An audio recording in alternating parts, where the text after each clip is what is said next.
I grew up in a house with two sisters and one single mom.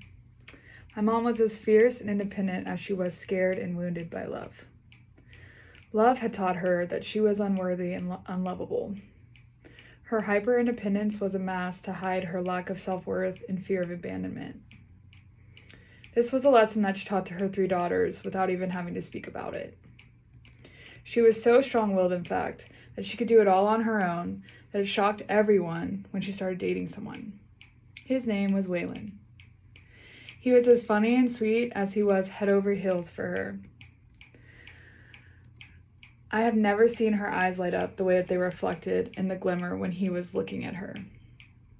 We all felt this was going to be her every day forever. The love he had for her wasn't just in the shimmering moments, too. He loved her and everything she loved. He loved her unconditionally, and throughout the years they were together, I was lucky enough to see how that helped her to understand what real love was and start to love herself as well. It was the best example I'd ever seen.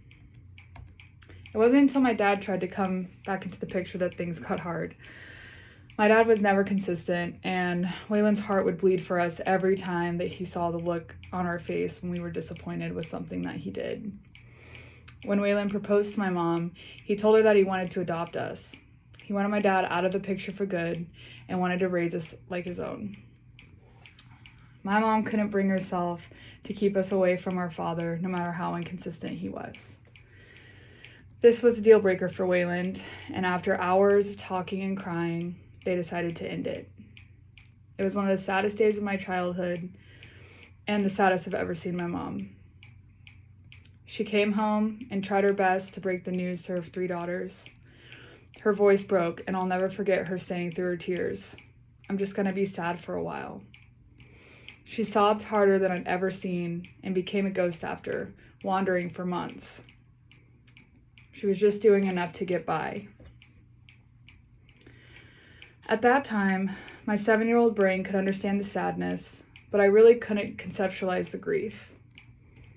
It wasn't until I was 20 that I met my Waylon. Things started to make a little more sense then. This guy was it. I've never been one to want to get married, but he changed all that for me. I've never seen brightness like the spark between us. When we saw each other, it was like there was no one else around. I finally got it. He was my person. He made me feel so understood and loved, and something I had never experienced before in my entire life. I've always been taught by my strong-willed mother to never need a man's love, but his love showed me how to actually love myself. I was so comfortable and confident in his unwavering admiration that I loved me better, and I loved better by default. I became much more emotionally balanced and mature.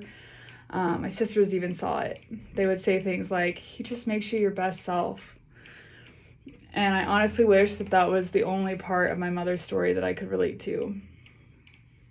See, eventually things got hard. He got depressed and stopped taking care of himself. Similarly to Waylon, he had a love of binge eating and avoiding obligations. So it seemed his love made me better and my love made him comfortable. We were together for 5 years, and during that time, he never really tried for anything for himself. He would hide away from his friends, not do anything but watch TV, and became obese. I begged him to go to therapy and tried for 2 years to make it work, but at the end of the day, we'd reached a deal breaker. I couldn't stay with someone who was willing to waste away in his room, and he wasn't willing to make even the smallest change towards a different lifestyle with me. After hours of talking and crying, we decided to end it. When you grow up seeing so many examples of toxic love and you find one that's healthy, you feel like you found the winning lottery ticket. And for me, Boris was every right number I'd ever chose. I couldn't imagine the light we shared wouldn't be our everyday forever. I could understand leaving a terrible relationship, but a love where the person really sees you and accepts all of you. I couldn't understand Something like that being that beautiful not being enough.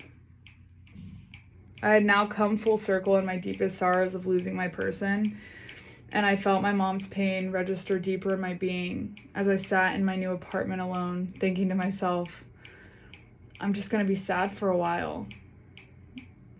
And knowing that sadness may never truly fade.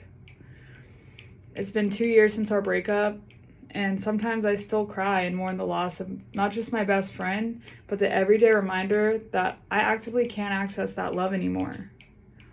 All the regular little moments where he showed me the most consistent light I'd ever known.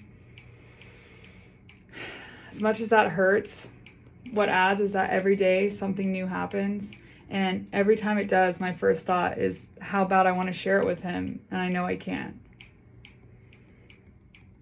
I understand that ghost feeling now in a way that I never wanted to.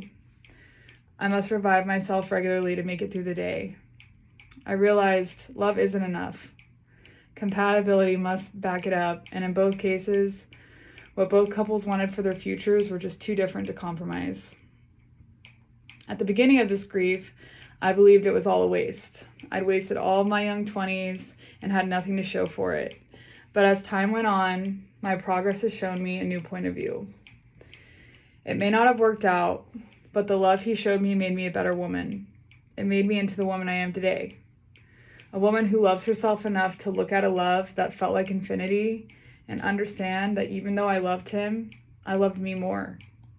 And I refused to sit in that room and wither away. I wanted more, I needed more, and his unwillingness to change forced me to make that choice. We may have loved each other unconditionally, and I know I'll never stop loving him. But I refuse to have a future where our condition was where it was when we broke up. Not only did he teach me to love myself and choose myself, but he also taught me that I deserve all of those things for myself. The love he gave me sparked a deeper understanding of my self-love, and for that, I'll be eternally grateful to him. He gave me the greatest gift I've ever received, the gift of truly choosing me, and I'm not going to waste it. Thanks.